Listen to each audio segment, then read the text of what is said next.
America में सूखा, चीन की ताबड़तोड़ खरीद और घटता स्टॉक, इन तीन वजहों ने विदेशी सोयाबीन बाजार में नई हलचल पैदा कर दी है।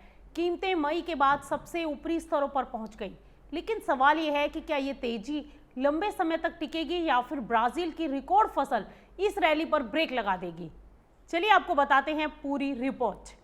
विदेशी सोयाबीन बाजार में एक बार फिर से तेजी का माहौल बनता दिखाई दे रहा है। जुलाई के मिड में अमेरिकी सोयाबीन वायदा भाव मई के बाद अपने सबसे ऊपरी स्तर पर पहुंच गए हैं और इसकी सबसे बड़ी वजह जानते हैं क्या है?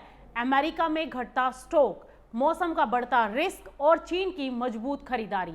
अमेरिकी कृषि विभाग यानी यूएसडीए ने अपने ताजा अनुमान में पुराने और नए दोनों सीजन के लिए सोयाबीन का एंडिंग स्टॉक घटाकर 310 मिलियन बुशल कर दिया है।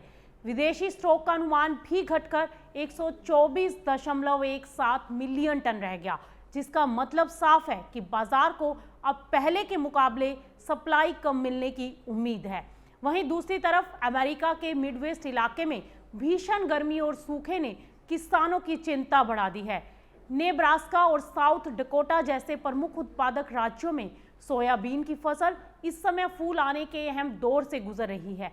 ऐसे समय में मौसम खराब रहने से उत्पादन प्रभावित होने का खतरा बढ़ गया है।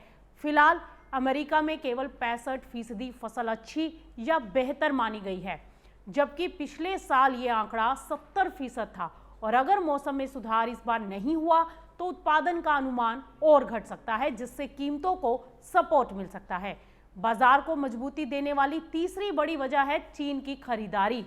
दरअसल जुलाई की शुरुआत से ही चीन ने अमेरिका से 10 लाख टन से ज्यादा सोयाबीन खरीदने की पुष्टि की है।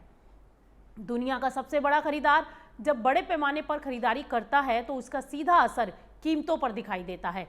लेकिन इस तेजी के बीच एक बड़ी चुनौती भी मौजूद है और वो है ब्राजील, क्योंकि ब्राजील ने इस बार रिकॉर्ड 18 करोड़ टन सोयाबीन का प्रोडक्शन किया है। इतना ही नहीं, ब्राजील का सोयाबीन अमेरिकी माल की तुलना में 50 से 60 सेंट प्रति बुशल सस्ता पड़ रहा है।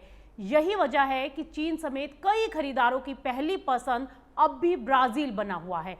इसी कारण अमेरिकी सोयाबीन का निर्यात अब दबाव में दिखाई दे रहा है और इसकी शिपमेंट 2012-13 के बाद सबसे धीमी रफ्तार पर चल रही है।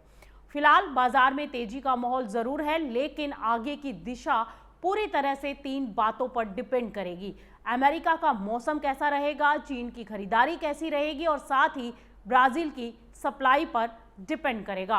अगर अमेरिका में सूखा गहराता है तो सोयाबीन में तेजी और मजबूत हो सकती है, लेकिन अगर ब्राजील की सस्ती और भरपूर सप्लाई बाजार पर हावी रही तो मौजूदा तेजी पर भी दबाव देखने को मिल सकता है। ऐसे में आने वाले कुछ हफ्ते विदेशी सोयाबीन बाजार की दिशा तय करने वाले साबित होंगे।